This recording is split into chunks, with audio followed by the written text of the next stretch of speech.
चुपचाप बैठ जाओ, जहाँ जगह मिले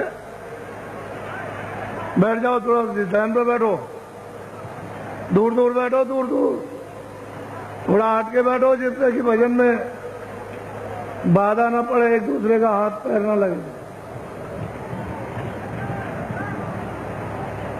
बैठ जाओ ध्यान पर।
जय गुरुदेव।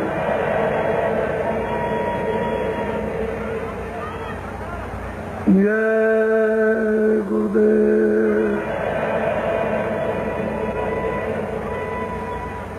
जय गुरुदेव नाम किसका।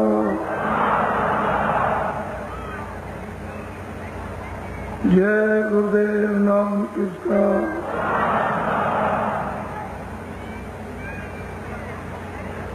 जय गुरुदेव नाम किसका।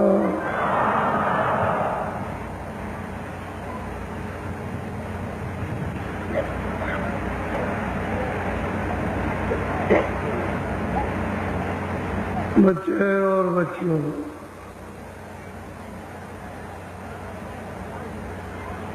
आपका गृहस्थ आश्रम है।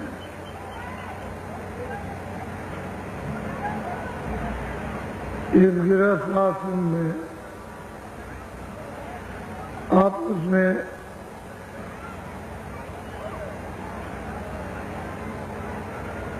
क्रोध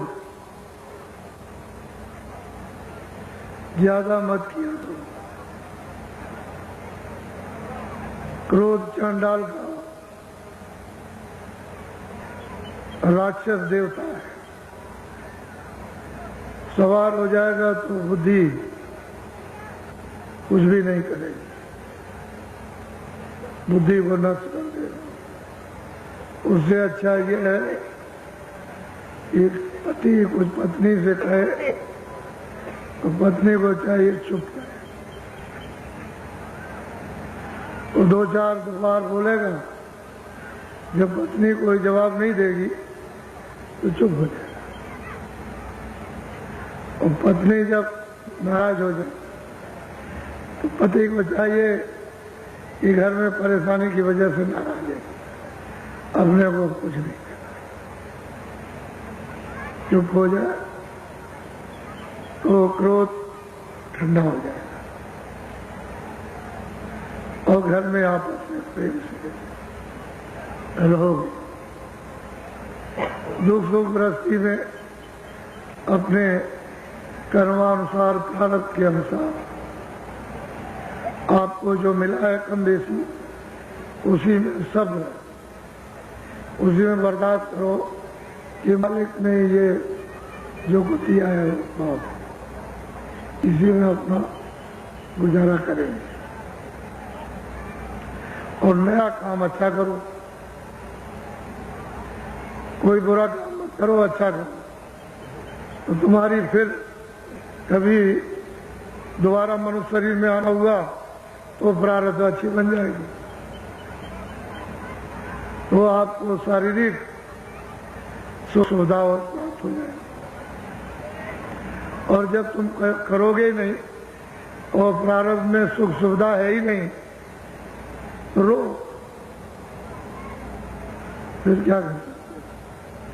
इसलिए गृहस्थी में प्रेम से मेल जोल के कि हमको रहना है, बर्तन है, खटपट हो गए और थोड़ी देर के बाद। इसी तरह से गृहस्थी में यात्रा पूरी होती है, नहीं तो गृहस्थी की यात्रा बड़ी खराब है। वैसे ये आश्रम सबसे अच्छा, अगर ना समझे ये आश्रम सबसे खराब, समझ गए तो सबसे खराब। इससे बढ़कर के कोई आश्रम नहीं, क्योंकि इस आश्रम में हजारों बुराइयों से आप बचे रहते हैं और चारों तरफ से घिरे रहते हैं,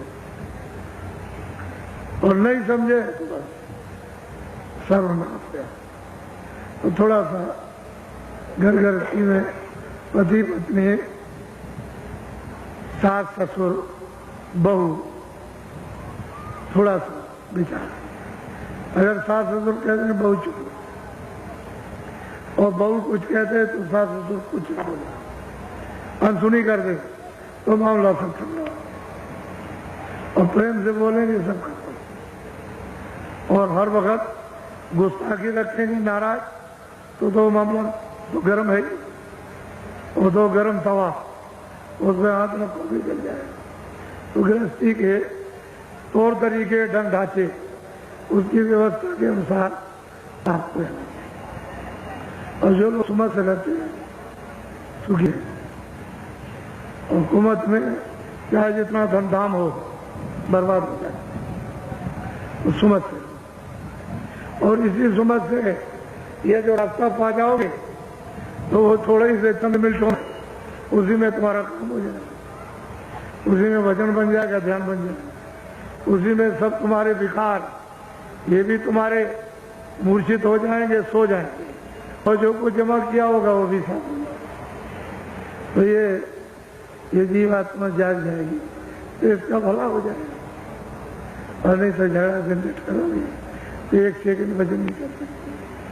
तो ये बातें जो घर गृहस्थी में पहले बड़े बूढ़े बता के तैयार रखते थे, सब लोग इसका पालन करते थे।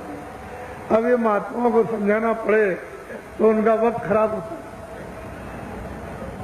वो फिर भजन ध्यान की पूरी बात आपके सामने नहीं कर पाते, आप फिर इसके लिए रोते रहते, तो उनको ये सब कहना पड़ता। कल आपको ये बताया कि सूरत में जो दोनों आंखों के बीचों बीच में मध्य में बैठी है,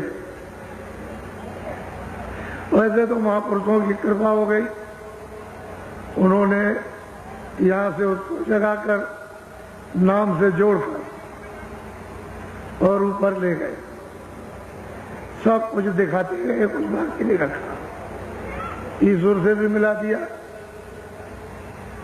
सब कुछ दिखाया, ब्रह्म से भी मिला, सब कुछ दिखाया, पार ब्रह्म से मिला, महाकाल, और सब कुछ दिखाकर वो सत्य देश है, वो जो सच्चा प्रीतम है उसके पास पहुंचा दिया। अब वो प्रश्न करती है कि इनका क्या हो गया, ये जो और बहुत से जो मनुष्य जीव जो मनुष्य शरीर पा चुके इनके लिए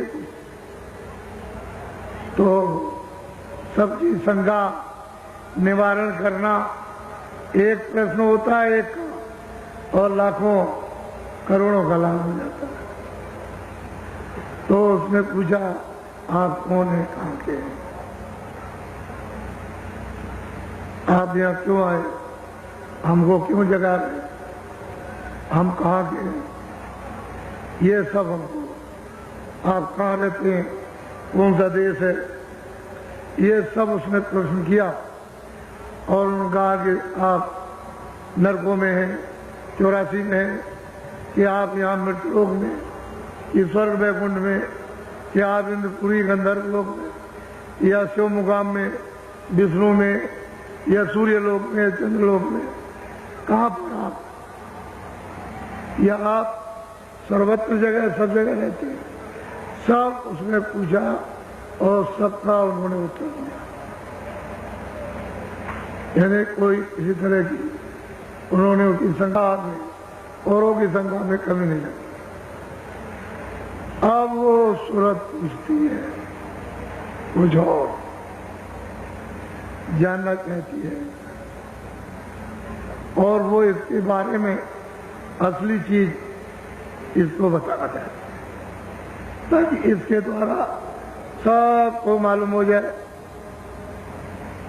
जैसे गोस्वामी जी महाराज ने जब उसके कुटी पर जब औरतें गई तो एक वो समझा रहे, लेकिन ऐसा समझा रहे हैं कि वो तो समझे समझाए, वो तो समझ रही है और कह भी रही कि संसार महादुखदाई, ये में कोई किसी का नहीं है, ये 4 दिन का निवास है, 4 दिन का वास है, बाकी कोई किसी के साथ नहीं, न कोई आया न कोई जाएगा। लेकिन वो उनको उपदेश कर रहे हैं और ऐसा उसके द्वारा उनको लगा। जो और 5 देवी आई थी उनमें अंदर में जा रहा उपदेश किया है ऐसा कि हम उसको कर रहे हैं, लेकिन उनको उपदेश हो रहा है, उनसे नहीं कुछ कर रहे, उनको कुछ नहीं बता रहे, उसको बता रहे। तो ये होता है, ये जरूरत पूछती है अपने लिए, लेकिन लाभ फायदा किसको।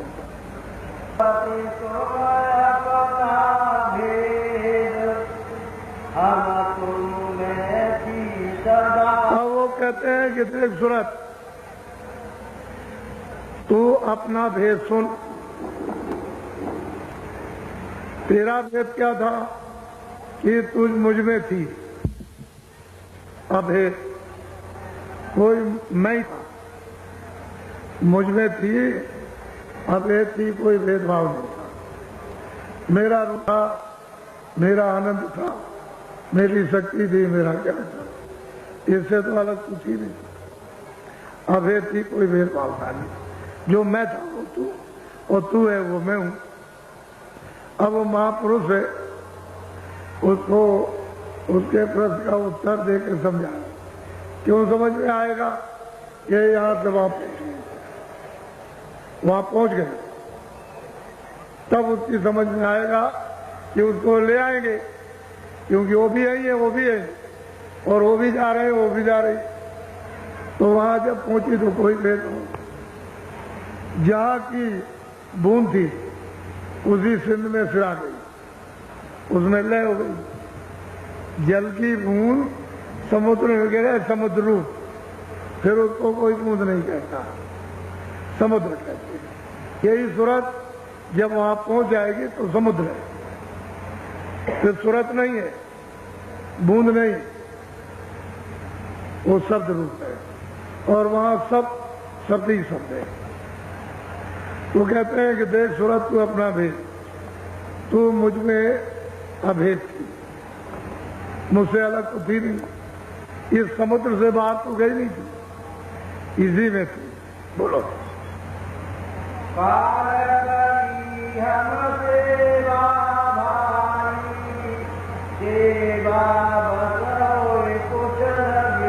अब वो कल तो बता दिया था कि भाई इस तरह से सत्पुरुष को स्थापित किया सतलोक में, और वहां से 2 धाराएं, और झंझरी द्वीप में यानी सैदल कमल में आकर के वो बैठ गए। यहीं से त्रिलोकी की बैठ करके रचना की है। तो कहते हैं कि उन्होंने झंझरी द्वीप में सैदल कमल में इन्होंने सबने तपस्या की, अपनी अखंड कर रहे, ईश्वर भी कर रहे, ब्रह्म भी कर रहे, महाकाल, और जो 12 गुप्त जो सतपुरुष के पुत्र हैं, वो सब के सब अखंड उसी सतपुरुष का सब ध्यान कर रहे हैं। तो कहने लगे कि भाई मैंने इन सबको बाहर निकाल दिया, अपने से अलग कर दिया। इन्होंने फिर तपस्या की, सेवा की, अखंड ध्यान किया, तो मैं इनकी सेवा से इनके ध्यान से हे सूरत, मैं प्रसन्न हो गया, सेवा खुश हो गया। अब सेवा बस अगर खुश हो जाए कोई, तो आप जमीन भी दे सकते हो, मकान भी दे सकते हो, धन भी दे सकते हो, राजपाट भी दे सकते हो, जो चाहो सो दे सकते हो। क्यों? कि किसी ने सेवा की हो सकती तो सब कुछ दिया जा सकता। अब इसको कोई क्या रोकेगा? अब उनकी इच्छा थी, उनकी मौत थी, मर्जी थी, उन्होंने अपने से अलग किया, इन्होंने सेवा की। और थोड़े दिन नहीं, कितने अनगिनती सतयुग त्रेता द्वापर, कितने कल बीत गए, तब तक वो अखंड ये सब सतपुरुष की सेवा करते रहे। अब वो कहते हैं कि देख लोग में तुम ये पूछ रही है कि मेरा हाल, मेरा समाचार मुझे क्यों सौंप दिया, मुझको क्यों यहाँ दे दिया, दुख सुख में क्यों बांध दिया। तो उन्होंने कहा कि भाई काल ने मेरी सेवा, उसने बहुत ध्यान किया, मैं उसके ध्यान भजन से, उसकी सेवा से खुश हो गया। तो मैंने कहा कि तुम क्या चाहती हो? तो उसने कहा कि हमको कुछ रात दे दी। कह लगे मैं सेवा के वसीले हूँ, सेवा से प्रसन्न होकर के, और रचना नहीं बैठ सकती थी। तो यही सुरतों, जब सुरतें दी जाएंगी तभी रचना होगी, वैसे नहीं। तो मैंने सूरत तुमको उसको सेवा के बस होकर के उसने मांगा, और मैंने तुमको उसको दे दिया। सतपुरुष ने, जो सतलोक में, उन्होंने इन सब सुरतों के एक छोटे से भंडार को यानी उसके हवाले कर दिया और सब लोगों में तकसीम कर दिया। जो और लोग हैं सब में उन्होंने दे दिया, ये लो और आप अपना राज करो। इस तरह से तो इन्हीं शब्दों से उतार करके भेजा गया। बराबर सुरतें शब्द से उतरते आएंगी, और जब वापस जाएंगी तो शब्द से जाएंगी, नाम से जाएंगी, आवाज से जाएंगी तो आवाज को पकड़ के आई थी और आवाज को पकड़ के जाएंगी। लेकिन यहाँ आवाज हो रही थी, आंख खुली थी, कान खुले थे, तब आप पकड़े हुए थे, देख रहे थे, आते थे, जाते थे, कोई पर्दा नहीं था। लेकिन जब आपको अधिकार कर्मों का कर्म विधान बना करके दे दिया पाप उनका, तो आप करने लगे, तो आपने यहाँ ये सब कूड़ा कचरा पाप जमा किया।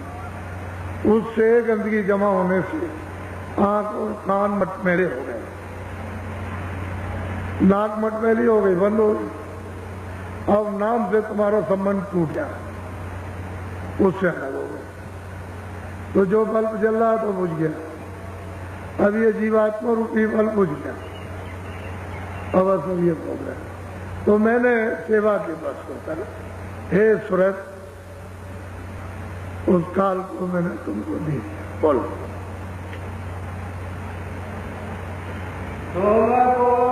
आप नीचे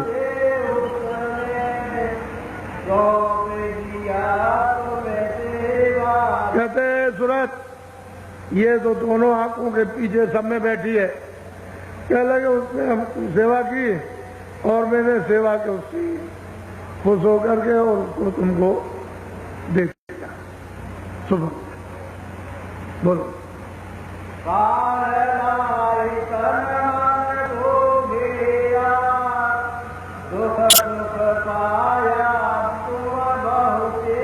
अब महापुरुष कहते हैं कि सूरत, वो मांग करके ले आया, सब मसाला उसको मिल गया, मसाला मिला करके उसने शरीर बनाया और इसमें उसको बंद कर दिया।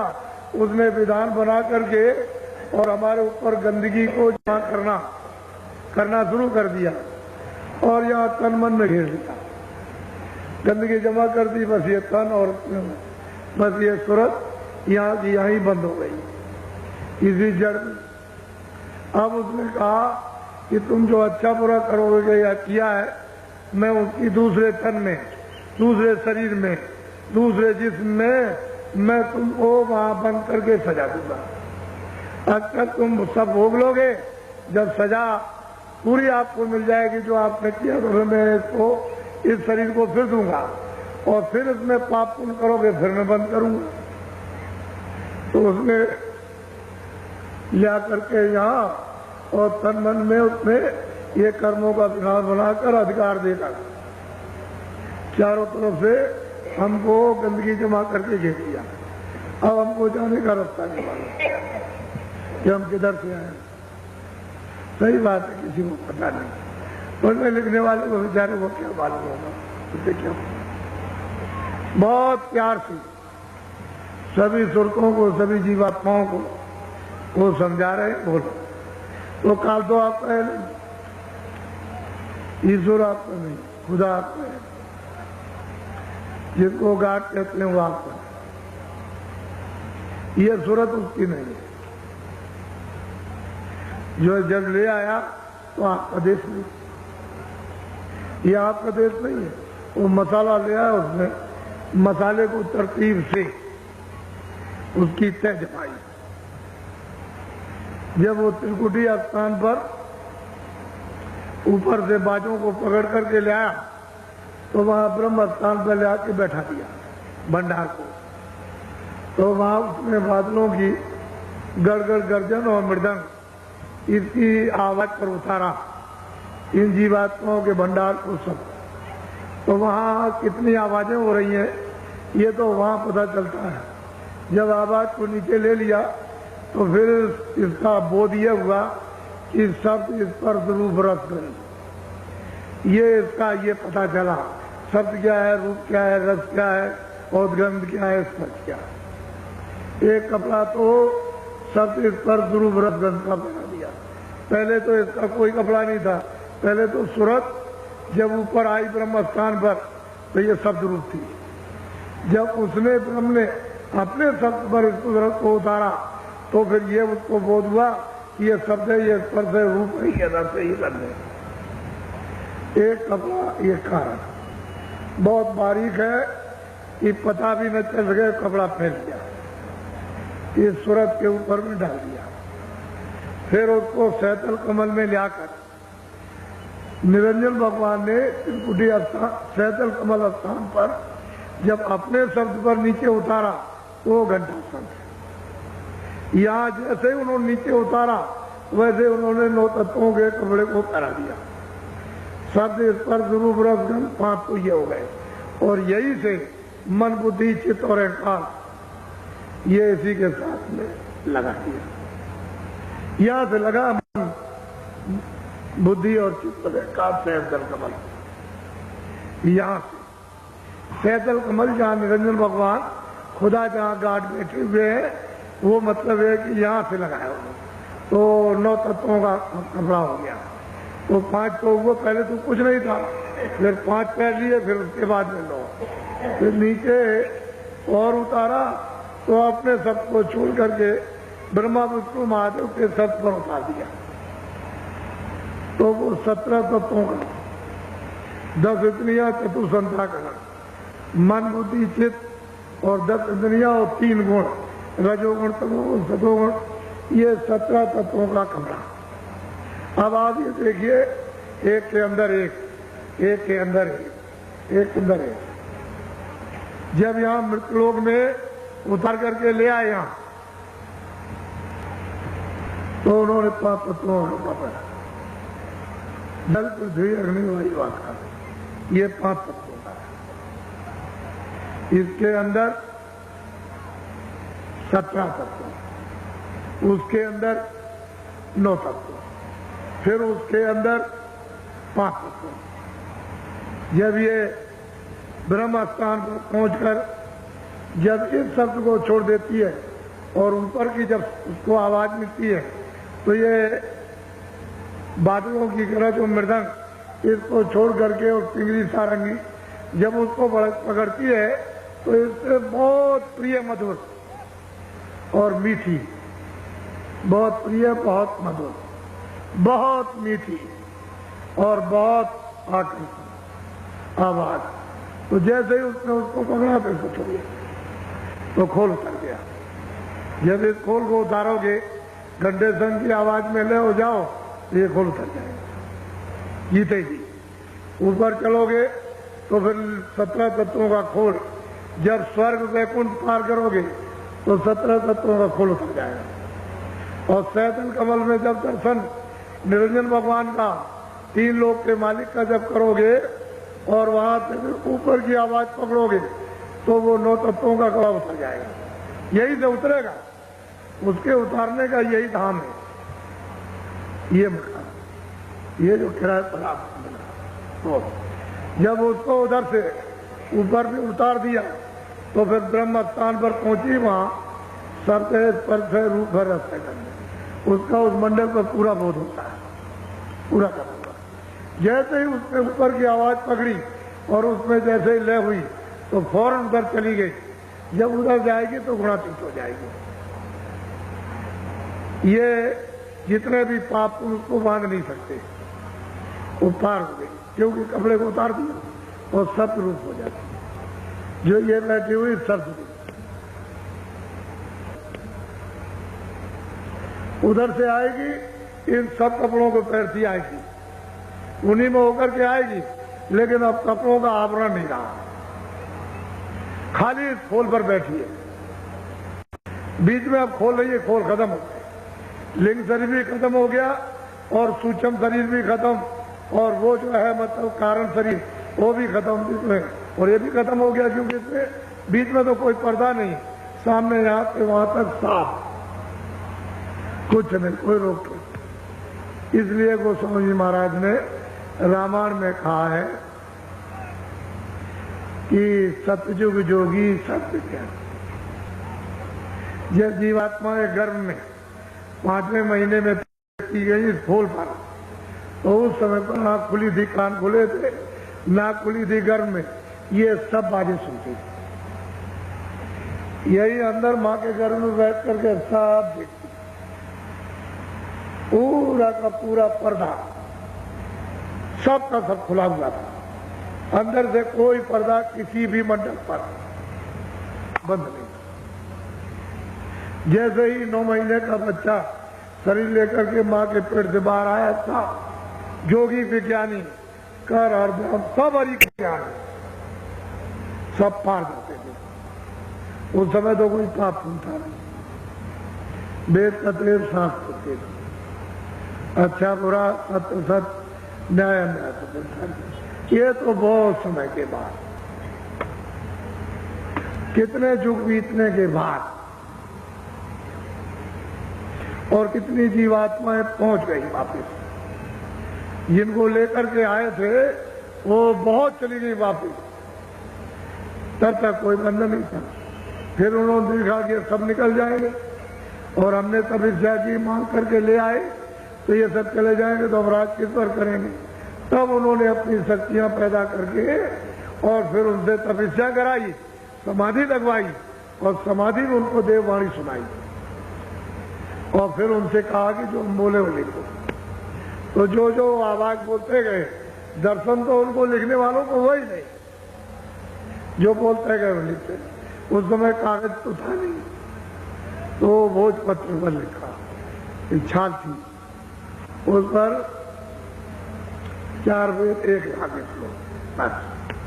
उसमें 80,000 कर्मकांड, 16,000 उपासना कांड और 4,000 कांड, 1 लाख श्लोक है, उससे ज्यादा ही।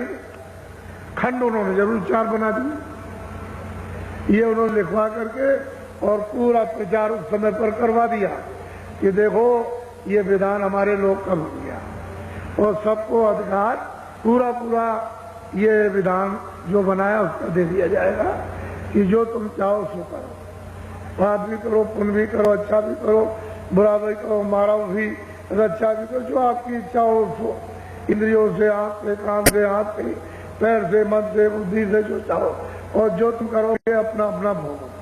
ये तिथि और तारीख है, इसके बाद पुण्य भी लगेगा और पाप भी लगेगा। बस जब अधिकार तिथि तारीख रखकर जब निकल गई और आपने पुण्य और पाप किया बस ये लगी हाथ, यही से बेड़ी पड़ी। पहले तो कोई बेड़ी नहीं थी, कोई शरीर नहीं था, न ऊपर का था न नीचे का था। उनमें से चारों शरीरों में न कारण न सूचम और न मतलब ये कि लिंग न है कुछ, खाली खोल पर ये यहाँ बैठे और सीधी रोज जाती, किसी तरह कोई मतलब नहीं, सबका दफ्तर, ईश्वर का भी, ब्रह्म का भी, पाक ब्रह्म का भी, सबका। स्वर्ग में भी जाएगी, वैकुंठ में भी जाएगी, ब्रह्मांड में भी जाएगी और पार ब्रह्मांड में भी, परे भी जाएगी। कोई रोक टोक किसी भी देश में, किसी अनंतों लोकों में जो इतने बड़े बड़े कोई। लेकिन अब जब ये विधान सुन के और आपको दे दिया कर, तो आपने ये पूरे कचरे करने से ये साफ पर्दे डाल दिए। तो इसमें कुछ ऐसे कि जो यहाँ बांध के रखेंगे, कुछ ऐसे उनमें से कर्म है जो मतलब ये है कि लिंग शरीर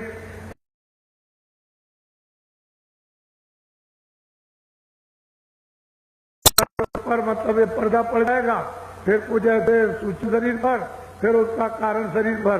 तो जीवात्मा इन चारों शरीरों में बंद कर दी जाएगी, यहाँ से वहां, इससे निकलो तो उधर बंद, उससे निकलो तो उधर बंद, उससे निकलो उधर बंद, तो मतलब उधर जा ही नहीं सकते। अब ये रात वहां को मालूम नहीं, ये तो लेकिन जो कलयुग में 700 वर्ष के अंदर संत वहां से भेजे गए, वो आते हैं सबका, उधर का हाल इधर का हाल, आते भी सब हाल, जाते भी सब, आते भी ये सब जानते हो, जाते भी सब जानते, और कोई चीज छूटती नहीं है ना। जब वो मिलेंगे तब बताएंगे कि इनकी ये स्थिति है, इनकी ये गति है, इनकी ये फौज है, इनकी ये शक्ति है, इनका ये काम है, इनका ये गुण है, इनका ये गुण है, इनका ये गुण है। ये तो जारी जब सूरत भूल गई तो क्या, और जब ये आई थी तब तो फिर क्या पूछना था।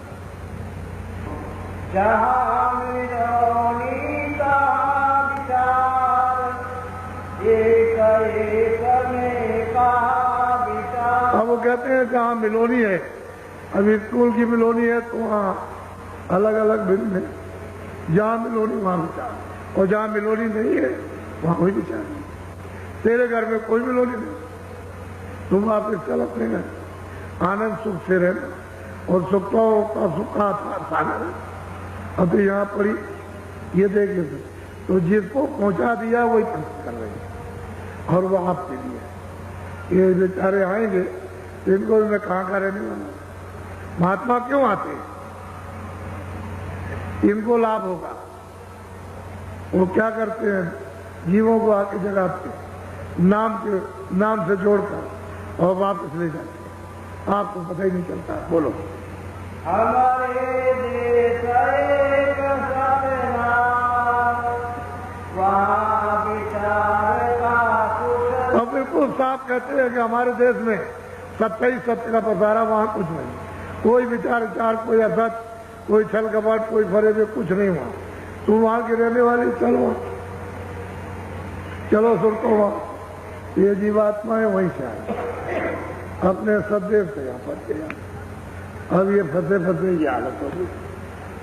कितना भी समझाओ, कितना भी बताओ, अरे जल्दी करो, देर मत करो, मनुष्य किराए का मकान है, अरे बच्चों जाने वाला है, जब शरीर से जीवात्मा निकाल दी जाएगी, खेती दुकान दफ्तर राजपाट धन दौलत, अच्छे बच्चे कच्चे सब छूट जाएंगे। हम भी यही कहते हैं कि हम किराए का मकान है, ये मेरा मकान नहीं है, किराए पर उन्होंने दिया, कहा कि भाई तुम अपना काम कर लो और मेरा मकान तुम तैयार रखो देने के लिए, शुद्ध साफ देना। तो हम क्या ले जाएंगे, क्योंकि ये तो किराए का, ये सामान अपना तो है नहीं है। ये तो उसने कहा कि देखो मेहनत मशक्कत करो और जो गोजी बटोर बटार कर अनाज सब्जी फल ले आओ, इसकी मलम पट्टी कर दो युग के मुताबिक। सतयुग में दूसरा भोजन, त्रेता में दूसरा, और द्वापर में फिर और तीसरा, और कलयुग में अलग, तो इसकी मलम पट्टी करो, इसको निरोगी रखो। लेकिन वास्तव में हकीकत यह है कि किराए का मकान है यहाँ पर मकान। तो जब ये मकान खाली हो जाएगा तो इसी ने तो सब चीजें इकट्ठी की हैं। जब ये मकान खाली हो गया सामान तो ये पड़ा, ये आपको समझाने की जरूरत। तो मैं तो कुछ ले नहीं जा सकता, तो आपसे ये कहूं कि आप ले जाओ। ये आपको भी समझाना कि जब मैं कुछ नहीं ले जा सकता हूं तो आप यहाँ पे कुछ नहीं ले जाओगे, इसलिए आप अपने देश में चलो, अपने घर में चलो। वो तो खुद ही कहते हैं कि इनको पापों से बचाओ। अब मैं क्या करूं, मैंने तो विधान बना दिया, अब मैं उसको पलट नहीं सकता हूं, लेकिन इनको रोको और ये कोई पाप पुण्य न करे और ये धीरे से अपनी सफाई करा करके चले जाए। तो वो तो कह रहे, लेकिन अब क्या करें, विधान बना करके अब पलट नहीं सकते। अब तो महात्मा आते हैं। सारे विचार धोखा खाया, बूंद माई जाए। बस कहते हैं कि विचार जहां मतलब माया के जाल में आए, बस विचार इन्होंने सबने धोखा खाया और बूंद के बूंद में फिर चारों खानों में फंसे रह गए। उधर अपने घर में, अपने सिंध में, अपने अपने प्रभु के पास कोई नहीं जा सकता, सब यही फंसे। तो आपको उत्तर मिल गया। मुझे तो सिर्फ इतनी ही बात आपको बतानी है कि मैं कोई अपनी तरफ से नहीं कह रहा हूं। और भी महापुरुष समय समय पर आए, उन्होंने भी कहा, लेकिन ये किताबें उन्हीं के काम आएगी जो उधर आता जाता। जब तक आने जाने वाला नहीं मिलेगा तब तक इन किताबों का प्रमाण कोई नहीं दे सकता। जो उधर आएगा जाएगा और उधर देखेगा, जिसकी जीवात्मा जाग जाएगी, जो उधर उन पदों को जो प्राप्त करेगा, उन लोगों को, वो तो इन किताबों का प्रमाण दे सकते हैं, बाकी कोई नहीं दे सकता कि उनके पास तो मतलब ये ज्ञान है, वो आध्यात्मिक ज्ञान नहीं। तो ये तो झगड़े वाला ज्ञान है, तो झगड़े वाला इसमें क्या समझ में आएगा। ये तो कोई साधना तो आपने की नहीं, और वो साधना का आध्यात्मिक ज्ञान है, ये भौतिक बुद्धि का ज्ञान।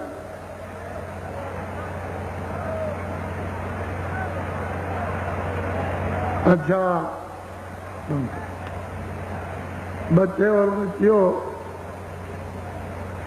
ये आज गुरु पूर्णिमा का दिन है। हिंदुस्तान में लोग इस गुरु पूर्णिमा के यानी उत्सव को इसलिए मनाया करते हैं कि हमारे गुरु हम पर दया करें और हमारी आत्मा को जन्म मरण 84 से बचाए। इसलिए लोग यानी पूजा करते हैं और उनसे आशीर्वाद चाहते हैं।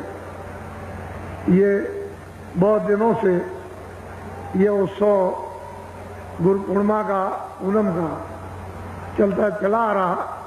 उस समय के लोग तो कुछ जगे हुए थे, तब उन्होंने ये रखा था, लेकिन अब आपने इसको मतलब ये है कि एक बाहरी त्योहार बना दिया। ये बाहरी त्योहार नहीं है, अंतर जीवात्मा के कल्याण का त्योहार था, अकल्याण का नहीं था। तो ये नीम सारण है 88,000। अब तो आप उसको भूल गए हो। चरितार्थ में भी, वास्तव में कहने में भी आपके नहीं आता कि 88,000 ऋषि आए थे, इस तरह की मंत्रणा की थी। तो लोग इसको बहुत कम देश में जानते हैं। लेकिन इतना बड़ा समुदाय जो आपका इस समय पर आपने कभी भी यहाँ नहीं देखा, वो आपके समझ आ गया। मैं तो कुछ इसके बारे में कहना नहीं चाहता हूँ, लेकिन आपके सम की चर्चाएं आपस में ये हो रही है कि जब से द्वापर खत्म हुआ होगा, जब से यहाँ पर ऋषि आए होंगे, उसके बाद तो इस तरह का दृश्य कभी आया नहीं। मैं यही बात एक पवित्र स्थान की पवित्रता को सब लोगों को रखना ही चाहिए था। इस भूमि के लोगों को वो काम करना चाहिए था कि उच्च कोट मानवता, मनुष्यता का, सत्यता का, आदर का, सेवा का, सद्भाव का और आत्म कल्याण का, अगर ये आप पकड़े रहते तो कहीं न कहीं से महात्मा आ जाकर और जल्दी से तुम्हारी जीवात्मा को उठा लेते और ले जाके पहुंचा दे। देर नहीं लगती। तो स्थान की गर्मा मतलब है कैसे आलोप हो जाती है विकारों, बुराइयों, छल से, कपट से, फरेब से, जीव हिंसा से, मनुष्य के धोखे से, झूठ छल से, ये उस स्थान की गर्मा आलोप हो जाती है। लेकिन ये सृष्टि है वो ऋषियों मुनियों की, प्राचीन संतों की, अब की, तो इसमें कोई ना कोई तो आता रहेगा, कोई ना कोई आएगा। तो ये दृश्य आपके साथ कितने आदमी टेंटों में, ये पूरा का पूरा यहाँ आपने कहा कुछ नहीं। इसलिए मैं कोई संसारी आदमी नहीं, मैं पहले भी नहीं था। मैं ये कहा करता था कि मैं संसारी, उतनी तो बात आपको बता सकता हूँ जितने फंसे हुए हो, लेकिन मैं संसारी नहीं, मुझे संसार की कोई इच्छा भी नहीं। इतनी इच्छा है कि तुम जाग जाओ, ये जीवात्मा शुद्ध साफ होकर अपने घर की तरफ चल पड़े, इसका भला हो जाए। ये तो सेवा की इच्छा है, लेकिन और कोई इच्छा है। और तो एक किराए का मकान जो मेरे भागता है बना दिया, वो तो मुझे उतनी इसकी सेवा के लिए रोज मिलेगा, एक स्वाद लगेगा उसको मिल जाएगा। बाकी उसका त्याग है कि हम वो चीज जो मिल रही उसको किसी और काम में लगा दें और किसी के काम में आ जाए तो अच्छी बात है। ये दृश्य आप देख रहे हैं। और हमने कल भी कह दिया, हम नीम सारण के निवासी, आसपास के आपके जो बड़े बड़े गांव हैं चारों, वहां के जितने भी हिंदू मुसलमान छोटे बड़े व्यापारी है, काश्तकार हैं और दफ्तर वाले, हमारी किसी से कोई शिकायत नहीं। हम तो ये यहाँ जान गए कि सब लोगों ने सहयोग दिया, सबकी सद्भावना श्रद्धा उमड़ी, श्रद्धा का स्रोत अभी यानी दलदलाने लगा, जमीन में दलदलाने लगा। श्रद्धा का स्रोत यानी जमीन जो कड़ी थी वो मुलायम हो गई। हृदय रूपी जमीन बहुत सख्त, बहुत कड़ी थी, वो अब बिल्कुल एकदम मुलायम हो गई। इसी में तो श्रद्धा का स्रोत बहने लगेगा। जैसे ही श्रद्धा बहेगी, अरे कितने लोगों का कल्याण हो जाएगा। आपने सबने सहयोग दिया, हम सबके पूरे पूरे आभारी हैं। और आपकी सब सहयोग की सेवा जो कुछ भी सबने की, कर्मचारी, अधिकारी, शेख, साहूकार, काश्तकार, छोटे बड़े, हिंदू मुसलमान, कोई भी हो, कोई वर्ग के मनुष्य, इंसान, आपकी वो जो सद्भावना की श्रद्धा सेवा, वो हमारे सिर खाते, हमारे हम आपके सबके लिए उस प्रभु से प्रार्थना करेंगे कि इनका आत्म कल्याण होना चाहिए। जीवात्मा मनुष्य शरीर में जगे, इतना तो हो जाए कि कल रात को अगर मान लो समय पूरा हो जाए, शरीर छोड़े, हिंदू मुसलमान, छोटे बड़े, अमीर कबीर, तो कम से कम इनकी जीवात्मा की उस समय पर हिफाजत, रक्षा, संभाल हो जाए, संभाल हो जाए। फिर आज 84 न जा सको नरकों में। काम तो नरकों में जाने के किए, लेकिन नरकों में जा सको ऐसी संभाल हो जाए। तो अब थोड़ा तो कुछ ना कुछ हाथ में कुछ आपको पकड़ना ही पड़ेगा, क्योंकि बिना हाथ में पकड़े टिकट के जो आएगा पूछने कि भाई लाओ टिकट तुम्हारा किधर है, तो कम से कम टिकट तो दिखा दोगे कि ये टिकट है, हमको किसी ने दिया। तो टिकट को जब देखेगा कह लगा अच्छा, कुछ बोलेगा नहीं तो मतलब ये पता नहीं उसके हाथ में त्रिशूल हो, तलवार हो, क्या चीज हो, किस तरह की हो, तो मतलब ये टिकट दिखाया, वे कुछ नहीं बोलेगा। जब नहीं बोलेगा तो ये समझ लेना कि हमारी समाज, उसके लिए हम आपको अभी बता देते हैं। हमारा पूर्णिमा का ये 10 दिवसीय जो कार्यक्रम इसके साथ जुड़ा हुआ है, महामानव प्राच्य नीम सारण की, तो आप लोग बड़ी मतलब ये कि प्राश्चित्य हमको क्षमा कर दीजिए, माफ कर दीजिए। हम अब गलती नहीं करेंगे और अब हम अच्छे काम करेंगे और हम भजन करेंगे। वो आपको भजन का रास्ता हम बता रहे हैं। हम इनकार कब करते, हम आपको भजन का रास्ता देंगे, आप भजन और जल्दी से छुटकारा हो जाए। तो दोनों तरफ से, इधर आपने भी प्रार्थना की, इधर मैंने भी प्रार्थना की दरवाजे पर, उसने उधर से सुना भी कि इधर से ये भी प्रार्थना और आप भी प्रार्थना अपनी माफी की कर रहे हो, तो दया तो संभावी जुड़ जाएगी। फिर उसमें संदेह वाली बात नहीं, लेकिन प्रार्थना तो करना चाहिए। अब आप वैसे ऐसे ही करोगे तो मन से और शरीर से कुछ नहीं होता। इस जीवात्मा से प्रार्थना करो, ये हरि का दरवाजा है यहाँ, इस जगह यही प्रार्थना करो और यहीं पर चेतन जीवात्मा को चेतन दरवाजे पर पटको, खटखटाओ, इस तरह से जोर से बुलाओ तो ऊपर से आवाज देगा कि सूरत ये मेरी आवाज है, तो इसको पकड़ ले और पकड़ के मेरे पास आ। वो जरूर मुड़ेगा। जब तुम खटखटाओगे तो आवाज देगा मैं इधर हूं। जब वो आवाज दे तो उसको पकड़ लो। वो तुमको बुला ही रहा अपने पास पहुंचने के लिए। मेरी आवाज को पकड़े आओ, चलिए आओ पकड़ कर, और जहां मैं बैठा हूं उसी आपको पकड़े आओ। मुझ में से जो आवाज निकल रही तो मेरे पास आ जाओगे, मेरा दर्शन हो जाएगा। सीधा सीधा तो मोटी बात है।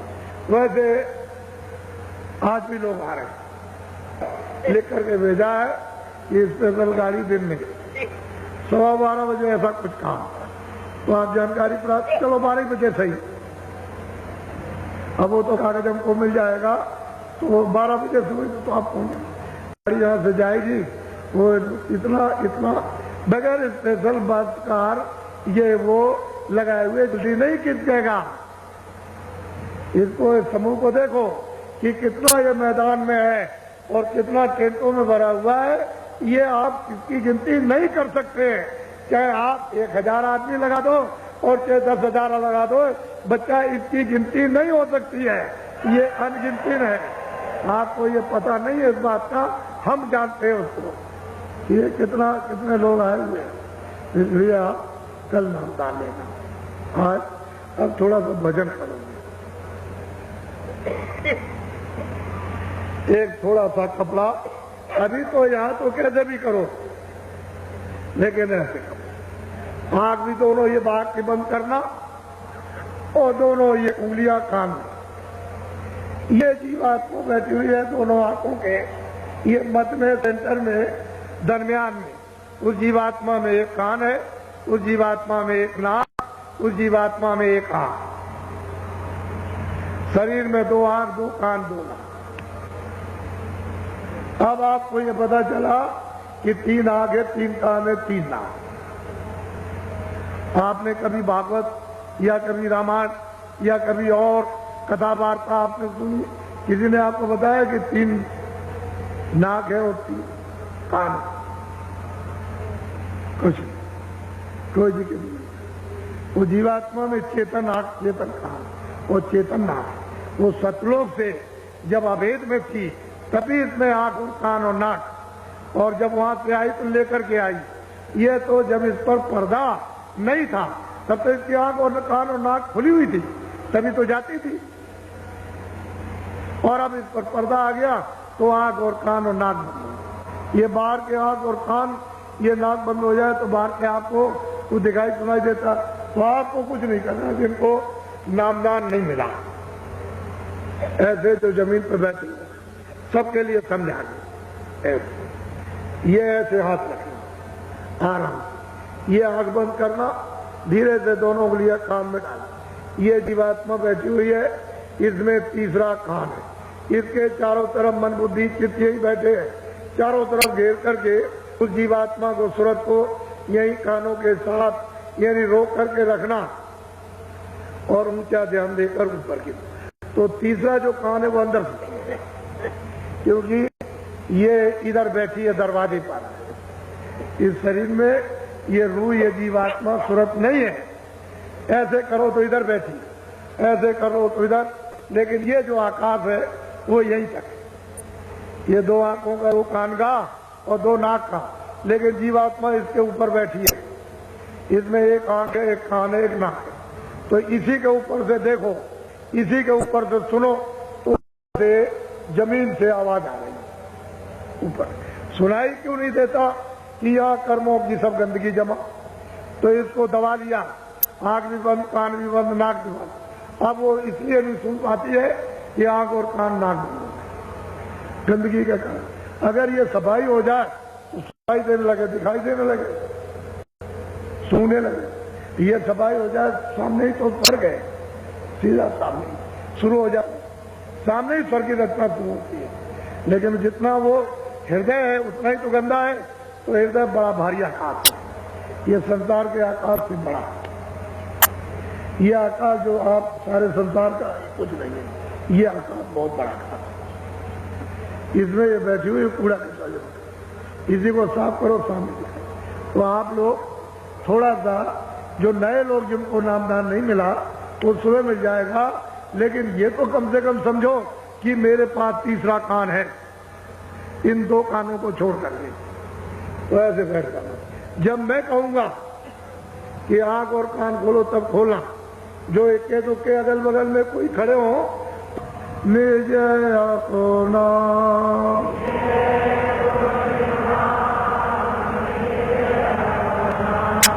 गुरु की तरह जड़ कर ले,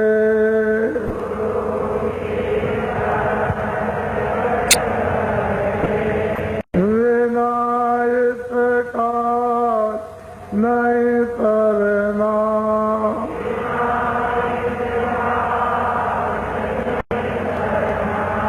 लोभ और मान क्यों चाहे,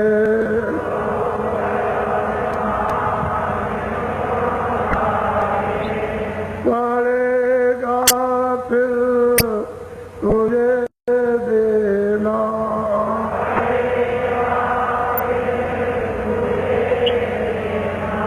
कर्म जो जो करेगा तू,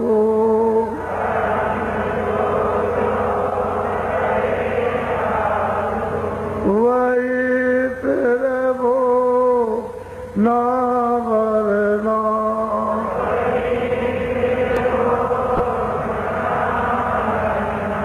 जगत के जाल से ज्यों त्यों,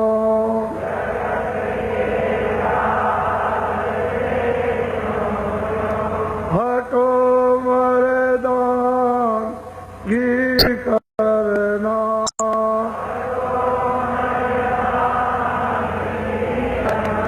जिन्होंने मार मन डाला,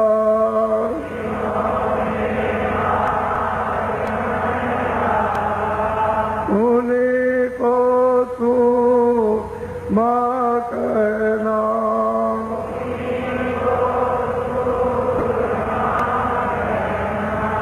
बड़ा वैरी ये मन गतु में,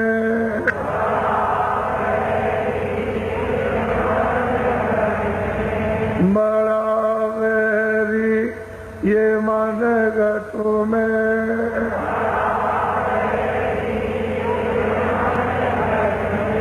इसी काजी ना कटना,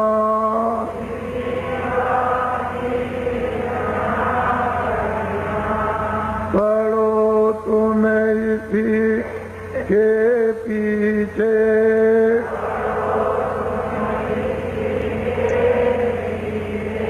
और सबही जतन तजना।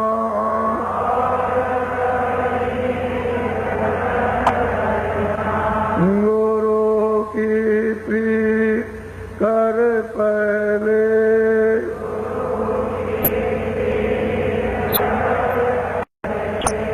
मोर घटता को सुनना।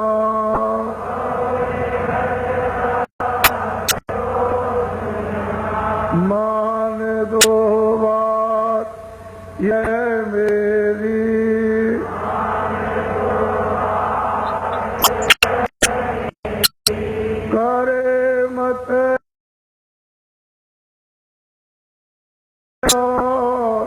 कुछ जतना